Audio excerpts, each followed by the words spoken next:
There's a race piece to this, too, though. Can we talk about the race piece to this? I'm rejecting the narrative that I've introduced race into this conversation. The conversation you became literally about said race, you wanted to bring race up. You did. Had this been many other celebrities, particularly white celebrities, that their children would have been in handcuffs. Just wanted to bring up a friend of mine, James O'Keefe, who got braided by the feds and had guns pointed at him. I don't want to interrupt Candace. I know Candace got stuff to say. I want to hear Candace. I'm sorry. She is black, and you're being particularly hypocritical, bro. I can't sort through all of Kamala's various accents, and she's got the black accent going, and girl, what are you talking about? Welcome back to Rattlesnake TV, guys. In this video, we're going to be watching Candace Owens and Mark Lamont Hill going head to head once again. This time about the Diddy case, about Obama lecturing black people, and also Kamala Harris's race. I honestly don't know why Mark Lamont Hill thinks it's a good idea to keep on debating Candace. He's like a lamb to the slaughterhouse, but he just keeps coming back. Oh my God. So on to the first part now, where they discuss the celebrity reaction to the Diddy case, or lack thereof, where Mark decides that he wants to bring race into it. But it's not enough that it's just John Legend. Like, there needs to be a lot more people in Hollywood that are speaking out about what's happening. Let me ask you, There's Mark, a race piece to this, too, though. Can we talk about the race piece to this? No, I'm sorry, go ahead. I was literally about to ask you about that. No, So you go ahead, Mark, go on. Because it's really fascinating here, right? So we're saying Diddy does this awful thing. Again, Diddy, despicable, monster. No defense of Diddy. We're asking all the prominent black people to speak out against it, right? But there is never a call for white people to denounce like, no one says every white guy who's ever met Harvey Weinstein needs to say something. Yes, there was. Of course there was. No. Literally everyone who ever worked with him was asked to condemn it. And most of them rushed to do it. Pierce, I want you to listen to what I said again, because you just disagreed with a point I did not make. I didn't say that everyone in Hollywood was not challenged to address Weinstein. I said there's a race piece to this. And people, by virtue of being black, are asked to denounce Diddy because they're supposed to be representing blackness in the black community. I'm saying that white people, by virtue of their whiteness. Hang on. That's exactly what Candace. That's exactly what Candace just said. I said, no, Mark, I'm talking about Candace, not you. I'm not saying every black person has to comment on it because they're black. I'm saying I've been struck by the fact there is a massively smaller number of high-profile black celebrities who have spoken out comparative to what happened when Weinstein went down. So you're right that there is a race element to this, but it's the reverse one. Hang on. Let me finish. It's the reverse point to the one you're making. It actually is skewed against the white guy. He got more of a lambasting from celebrities than the black guy who's done arguably worse stuff. I wish I had the same race goggles. It's amazing, Mark, that you always see a race angle here. The reason why I specifically called out LeBron James and these types is because they themselves are wearing the same race goggles. They purport to be the superheroes in the black community, that every time there's some sort of a social injustice playing out against a black victim, they use their platforms to speak out about it because they say, oh, it's so unfair that black people are not being believed. It's so unfair. Hashtag George Floyd, hashtag this person. So if you are going to assert yourself as a leader when black people make claims before they're proven in court, this might be a good time to do it when you have a man who had so much power in Hollywood and you just have an onslaught of black artists coming out saying that they were victimized by him. It might be a good time to use your platform. I'm calling out the hypocrisy and the double standard of that. If LeBron James had kept his mouth shut on every other issue and said nothing, I wouldn't be like, hey, why is LeBron James being quiet on this issue? I'd say he doesn't typically weigh in on anything, so it wouldn't make sense to put pressure on him to do it. That would be the scenario in which what you are saying would make sense. It's the exact opposite. I'm saying keep the exact same energy that you have had on every other black issue when it comes to your door and it pertains to a friend of yours that you were partying with. I think that's pretty sensible. Yeah. Mark, where is do you mind if I respond to that? Sure. Because there are 3 points that were made that I'd like to respond to. First thing is, I'm rejecting the narrative that I've introduced race into this conversation. The conversation you became literally about said race, you wanted to bring race up. You did. You literally said, I want to bring race up. You literally started the conversation about race. You did it. All right, I'm going to ask you to allow me to finish a sentence uninterrupted the way you have Candace. Then you can hear why you're actually not correct. Hear what I'm saying. when I said I want to bring race into this, it was in response to the point that Candace had made 5 minutes prior. When you watch this on TV, y'all, or on YouTube, rewind it, and you'll see this. When she said LeBron James has spoken out for the black community, right? And historically, but isn't saying anything here. That was the first time that race was mentioned. My invocation of race was in response to that. And as you conceded just a moment ago, when you disagreed with me, you were saying that you weren't asking all. You were saying that there's a relatively lower response from the black community on this issue than prior issues. Not black community. Again, my invocation of race. Not black community. High-profile celebrity. Black celebrities. Fair enough. Fair enough. It's a much smaller part of the community.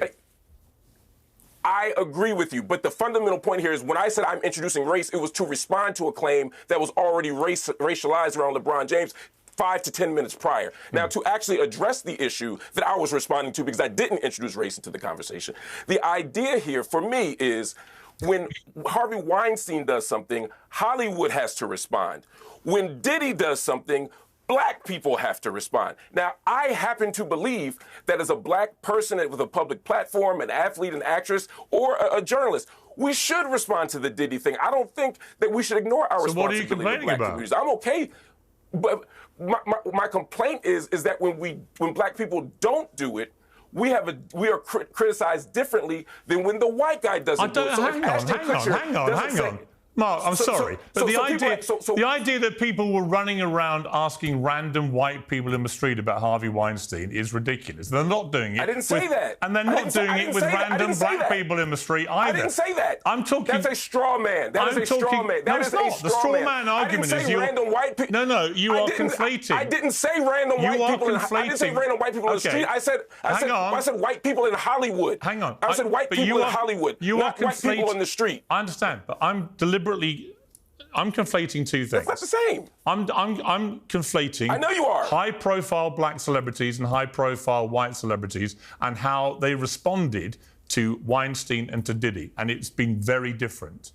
The volume of white celebrities who denounced Weinstein was far higher than it's been with Diddy.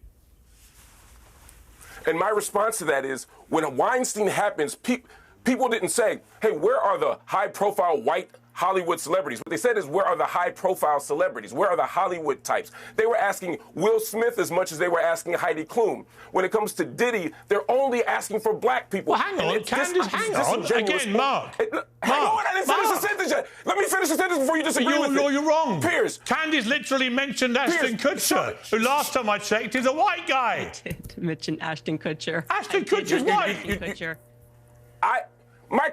Okay. He's white. Again, I want you to hear what I'm actually saying, and I want you to actually hear what I'm saying and disagree with what I'm saying and not what I'm not saying. The conversation about Harvey Weinstein, and I challenge you to show me any piece of evidence where you called out and said, hey, I'd love to hear from some high-profile white celebrities. You never said white. You just said high-profile celebrities. Maybe to you, Hollywood just means white. But in general, the idea here for Weinstein was, we want his peers to speak out. We want his peers to say something. We want white people, black people, we just want his peers to say something. But when black people don't do it, it is framed as some kind of specific or unique moral failure, and that's the idea that I'm challenging here. Again, I want everybody to speak out against both of those monsters. Okay. But I'm saying let's not treat one differently than the other. With respect, the slight flaw is that Candace actually said LeBron and Ashton Kutcher, and last time I checked, Ashton Kutcher, and this may not be the case, but I believe he still identifies as a white guy. Last I checked, you're not Candace Owens. Last I checked, you're not Candace Owens. I'm criticizing you right now, Piers, not Candace Owens. So you can't say, well, Candace said it. You're not a buddy comedy here. I'm critiquing your approach and coverage of this conversation. Right. And you can't say, well, Candace said it. I didn't disagree with Candace. I disagree with you on that particular point. Okay. Okay. Let's take a little beat. I do want to say. What are you talking about? Well, Candace said it. You can't say. Candace? I don't think you could say, I would like to introduce race, and then 30 seconds later say, I did not introduce race. I mean, the records will show you definitely introduced race. And I brought up LeBron James, and for a very specific reason, because he was quite literally at the parties, and because he's used his platform to speak out on black victimization, not because he was black. I was pointing out the astounding hypocrisy. I didn't say, let's talk about LeBron James because he's a black man. I mean, I would have brought up tons of other black people and said, where are their voices? But it wouldn't have made sense because they don't hang out with him and they don't use their platforms. And I did bring up Ashton Kutcher as well, and very many other celebrities. I'm pretty sure Chrissy Teigen is not black; she's Asian. So I'm completely confused, completely lost at what point you were trying to make there. I do think that you do tend to see things through the vein of race, because when people are just making a sound point about why it is that there is some interest in LeBron James' silence right now. And I think he should speak out, because he had a friendship there and because he purports that he cares so much about black victimization, and there was a long list of black victims. Right, and Mark, I think it's very sound. You can disagree with it. Yeah. And Mark, before you respond, Mark, I agree with the point that you're making, Candace.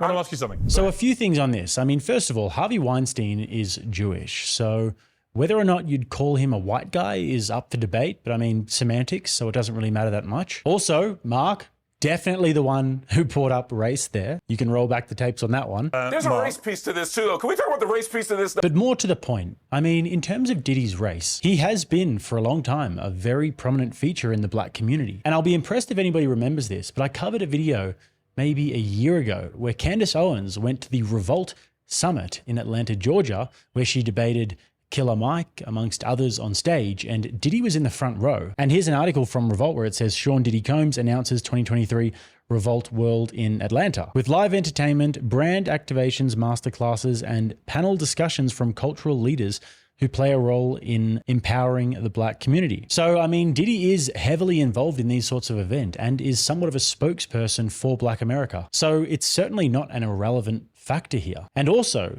he has played a massive role in influencing black culture all the way back to the Biggie Smalls days, who I really hope wasn't involved in any of these shenanigans, by the way, because if so, then my whole childhood was a lie. But also, Diddy has been involved with many more recent artists as well, and has played a significant part in influencing current black culture. And there's really no way around that. I mean, since Diddy came on the scene, since around that time in the 90s, the music coming out of Black America has seriously degenerated to the point of Ice Spice and Sexy Red. So, I mean, maybe this whole situation is emblematic of a much larger problem. So, I mean, if you want to bring race into it, then perhaps that's the more salient point, rather than he's being victimized because he's black more than a white guy would. Maybe there's a much more interesting and productive conversation to be had here about the deeply troubling individuals that your community idolizes. And perhaps that's playing a bigger role in external oppression from the white man in what's really holding you back. So let's carry on. But before we get there, guys, don't forget to smash that like button. It does help me out massively. And subscribe to the channel if you are getting value from what we do here. Let's do it. You've also, I believe, and correct me if I'm wrong, but I think you said that there wouldn't have been the attention on the raid at Diddy's home, for example, if he'd been a white rapper. To which I would say, if that had been Eminem at the height of his powers... Say that again. I didn't hear you. I believe you said before, in a previous debate or interview, that there wouldn't have been the same attention that was given to the raid on Diddy's home if it had been a white rapper. To which I would say that. You didn't say that? No, I didn't say that. I did not say that. What did you say about that? You can disagree with that point too, but you wouldn't be disagreeing with me. Okay. But feel free to make your Eminem argument. So apparently on the documentary, well, just to clarify, on the documentary with TMZ, that's what I'm told is where you said that. It's hard for me to imagine that had this been many other celebrities, particularly white celebrities, that their children would have been in handcuffs and they would have been forced to stare down the barrel of guns and seen armored tanks. It just seemed like a lot for a raid of a music producer. Right, I know the documentary you're referencing. I wish you would have watched it, with all due respect, and then you would know I didn't say that. I'll tell you what I said, though. Yeah. What I did say was, not the attention. Diddy is an international superstar. Black, white, red, or yellow, we should be watching Diddy. And there's no reason why race is playing into the why of why we're watching it. That had nothing to do with what I'm talking about. What I'm talking about was the actual nature of the raid. Typically, unless you believe, and this is what I was arguing at the time, unless you believe that Diddy was an armed threat, there was no need to handle his children, who were not at the time charged with anything in the way that they did. There was no reason to have SWAT, almost like the National Guard, this full military infrastructure, to do this. I think they should. I'm not saying they shouldn't have raided the house. I'm not saying they shouldn't have arrested Diddy. I'm not saying any of that. I'm saying that what my comparison is, they wouldn't have done that to Mark Cuban. That's my point. But there's now, as more evidence comes out, hang on. Mark, hang on. On that point, you said they wouldn't have done it to Mark Cuban. Mark Cuban is a massive celebrity in America. If he had been doing what we now know from this charge sheet against P. Diddy he's accused of doing, damn right they'd have done that to Mark Cuban. These are not like small... Done what? These are not small allegations. Done what? Well, have you read the Done charge... what? Have you read the charge sheet against Diddy? You know what he's accused of. That's not what I'm disagreeing. Again, you're saying the nature of the raid would not have been as over the top if it had been Mark Cuban because he's a white guy, right? Is that what you said? I actually don't think it's quite that simple. I think the rapper part of it has a lot to do with it. I think they might have done that to Eminem. That's what I'm saying. It's not purely racial. I'm saying. Well, what is the point you're making? I don't really understand it. I promise you, just pro tip here, journalist to journalist, if you let me finish the sentence, you'll completely get what I'm saying. Journalistic pro tip. What I'm saying is that with Diddy, as opposed to say Mark Cuban, just to use that example, there's an assumption that even if Mark Cuban is committing awful acts, or Harvey Weinstein, we don't need tanks. We don't need to tie his children up and make them sit outside because there's no reason to believe that those children are going to do harm. There is a default assumption that there's going to be a level of danger attached to Diddy that aren't even consistent with the charges. Again, he's a monster, right? But they don't usually break into homes with tanks and machine guns for child molesters, even though child molesters are the worst people in the world. Well, because there's no reason to believe they're going to be pulling out with AR-15s. It depends how many guns they think the person has, I would imagine. Candace, back to you. Yeah, so I just wanted to bring up a friend of mine, James O'Keefe, who got raided by the feds and had guns pointed at him over a diary, Ashley Biden's diary that he didn't even publish. He's a white guy, had nothing to do with anything, and eventually was not found guilty. So this is the way that they act during raids. Regarding his children, if you read the initial lawsuit with Lil Rod, there was a very credible allegation, which Lil Rod made, that he was there the night that Puffy Diddy, whatever his name is today, that his son was involved in the shooting that was in the bathroom. So it was obviously understandable that they may have thought, given the allegations, that his son had something to do with it. His son was listed all throughout the lawsuit. So when they were raiding them, they were probably also raiding the sons as well. That was my immediate assumption when I saw it. But I do think it's completely absurd to suggest that there was any sort of rapper or black motivation behind the raid. Like I said, James O'Keefe is a perfect example, and they did not have anything. They had no reason to raid James O'Keefe in the manner that they did, and they did while he was in his boxers at like 3 a.m. in the morning, and they put they put guns to his head. So I just completely dispute that. So great point there from Candace regarding James O'Keefe. I mean, he was literally raided by the FBI and held at gunpoint for a story that he was doing as a journalist about Ashley Biden's diary. This is literally the Democratic Party weaponizing the justice system to try and suppress a journalist's story. And also, it appears as though Diddy's son is very much involved in all of this. And the scope of the raid is definitely justified. I mean, there's a girl who just went on Soft White Underbelly, and she said that she was at a Diddy party and that it was Diddy's son's job to walk around the outside of the party and recruit girls to come to the inside of the party. God knows what that means. But I mean, I'm not entirely sure about the veracity of her claims. But the reason why they were being treated like they were was not because they were black. It's because they are being charged with some very, very serious crimes. I mean, guns, drugs, racketeering, kidnapping, tampering with witnesses, and trafficking enough baby oil to keep the entire population of China's skin soft and supple for a generation to come. Curiously though, there are no mentions of sexual blackmail there. And there's no charges being laid against people who are above Diddy who are involved in this as well. But I digress, and can we all just take a moment though to think about how truly sick and depraved this whole situation is? Imagine being Diddy and being involved in all of this disgusting degeneracy and getting your son involved. I mean, wouldn't you want to protect your child from this sort of lifestyle? What a sick, sick individual. Anyways, now on to the last bit where Mark does his best to cope about Barack Obama lecturing black people or lecturing the brothers about why they have to vote for Kamala Harris, an Indian woman. To which end, Candace Owens and Lord Jamar set the record straight. I'm going to play first of all, the Barack Obama clip, and then I'm going to play the clip that you said in response to it. Let's play the two. And And you're coming up with all kinds of reasons and excuses.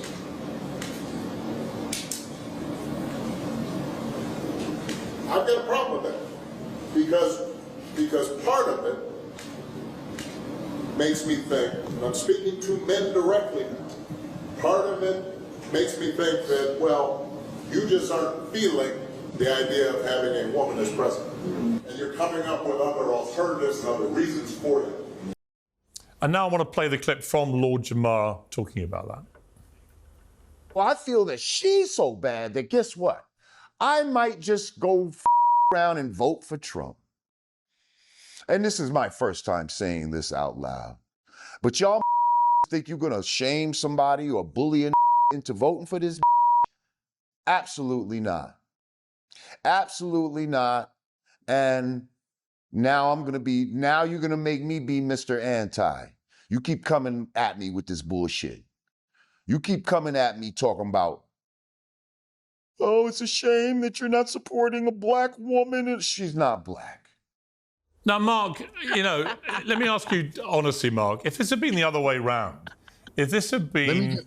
hang on, Jamal, Lord Jamal, I'll come to you in a sec. I just want to get their reaction to what we've just played because it's gone viral, as I said. But Mark, if it had been the other way round, if you had a former white president saying you've got to vote for Trump if you're white, you'd have gone absolutely nuts. So why is it okay for Barack Obama to order black people to vote for Kamala Harris, given how unpopular she currently is to the extent where Trump is ahead in 5 of the 7 swing states? Why should they? So, a couple of things. First, no one should vote for anybody based on identity politics. You should never vote for somebody because they're black, right? Yeah, Obama's wrong. I mean, I didn't vote for him. I love that. Oh, Obama's wrong. Yeah, Obama's wrong. Yeah, so we all agree. But we don't all agree though, because I don't think though. I think Obama's wrong for several reasons in that video, but Obama's not arguing that you should vote for Kamala Harris because she's black. He's arguing you should vote for them because you're black. In other words, she best represents your interests. Disagree with Jamar, though, my brother. Calling her, and again, I heard a bleep. I've been in the hood a long time.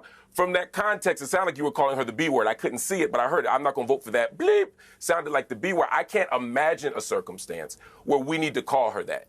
In real life and in music, and there's just no reason for that. She doesn't deserve that any more than she deserves to be told that she's not qualified to run a Dunkin' Donuts. Those types of comments, I think, are unnecessary, even if you might agree that black people shouldn't be sheep.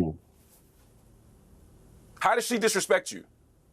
By placating to me, by giving me word salads and all kind of nonsense, acting like she doesn't have to answer questions, being the artful dodger. That's very disrespectful. You think she deserves to be called a B for that?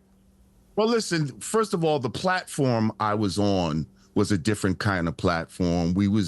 You know what I mean? It's a much looser platform. It's more hip hop orientated. And if she wants to get down, act like she's black, well, she is black, man. She is black. That's the other piece. I don't want to interrupt Candace. I know Candace got stuff to say. I want to hear Candace. I'm sorry.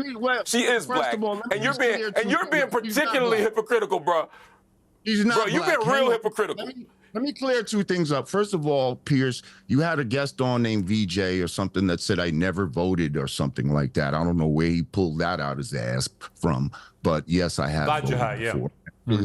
I actually voted for Obama the first time around. I got caught in that nonsense. But also, that comment that you're showing me was not in response to what Obama said. I said that prior to Obama coming out trying to be the father of, black men and all this type of stuff. Right. But it was it sounded like it went with it. It did, yeah. But in response, listen, Barry, you're not our father, and we're not going to just, you're not going to shake the finger of condemnation at us and think that you're going to shame us into doing what you want. We're not you know, we're waking up as Black people right now, and we're thinking for ourselves, and we're not just going along with the Democratic Party. First of all, I'm a registered independent, so don't act like I'm waving the Republican flag. But when it comes to leadership and all this type of thing, I don't see why we're trying to give this woman a promotion. She had one job, which was the border. She failed at that. They kept her in the background this whole time. I saw what they were going to do with her from the beginning, and I don't feel that she's the one. I'm sorry. And by the way, you are absolutely no, and Lord Jamal, you are perfectly entitled. I want to bring in Candace, who's been waiting patiently. I mean, Candace, this whole sort of premise, and I'm glad Lord Jamal clarified he said that before Obama spoke, although his answer clearly would have been exactly the same. His response would have been the same, because it's all part of the same thing, which is this sort of weird thing, which frankly is quite racist. There's another way to look at it, that you should judge according to your skin colour and feel a duty, a compulsion to do so, seems to me to be racist. It is fundamentally racist, and it's something that I think Black people are right to be upset about. And then there's also this. You are correct to say that there is nothing about Kamala Harris or Barack Obama, for being frank, that is Black. I covered this on my show yesterday, went through Barack Obama's history. There is something that is very cartoonish about them working to Blackify a politician before they run for office. And what I mean by that is, like, Barry Soetoro, first 8 years of his life grew up in Indonesia. Okay, then he was with his white mother and his Indonesian stepfather. He then went to Hawaii, which had a population of just 5,000 Black people. 86% of them were in the military, and attended a school that is $31,000 per year. And it was all white people. He was raised by his white grandparents, the Dunhams. He's never lied about this, by the way. He then went off to college and had a white dorm mate, dated a white woman. There's nothing about Barack Obama's history that gives him, in my viewpoint, like the stepping ground to be talking to the brothers about the Black American experience. If you've ever even been to Hawaii, it doesn't even feel like America. Genuinely, it feels like we took this country from an Asian country, took this state from an Asian country. And so when you realize that, and you see how right before they run, suddenly the story changes. They drop a book and they work to Blackify themselves. Obama didn't know his father, his Kenyan father, growing up, and now all of a sudden he wants to lean into this stereotype.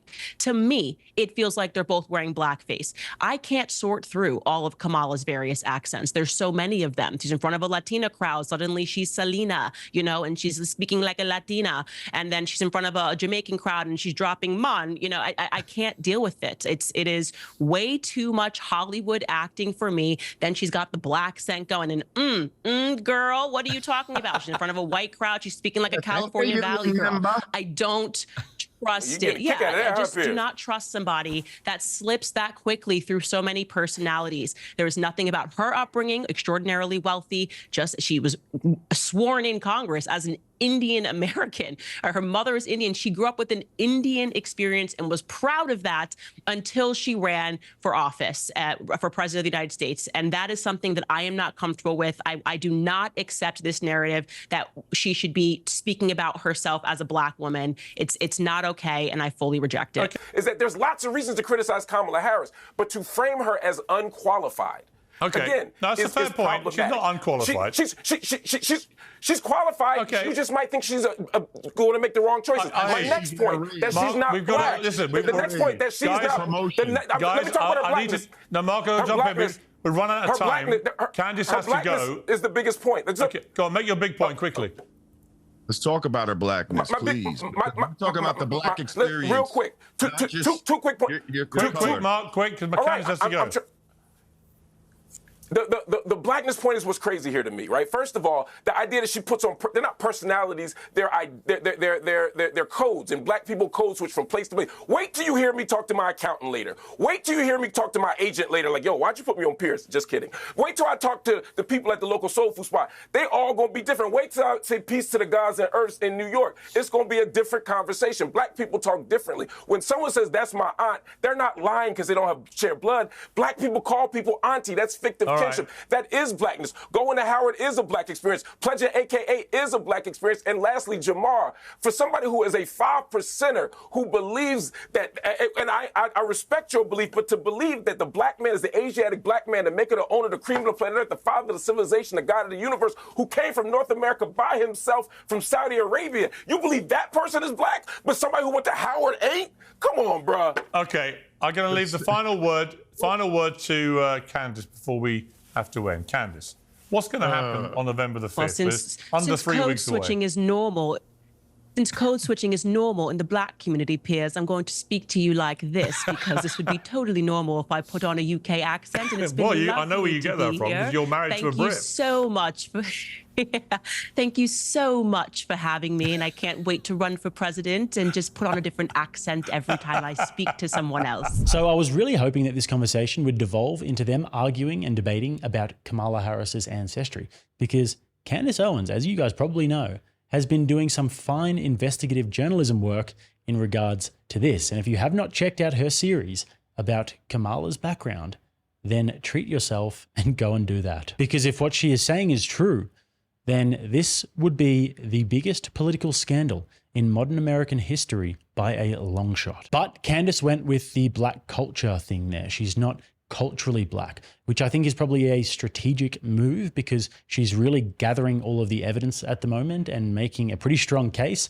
And I think that once she's really connected the dots and put the pieces of the puzzle together, then she will be on fire with this one. And I really hope that this debate will play out in the public, where she's able to put the receipts together and come with the facts. So guys, hope you enjoyed that one. Don't forget to like the video if you haven't already and subscribe to the channel.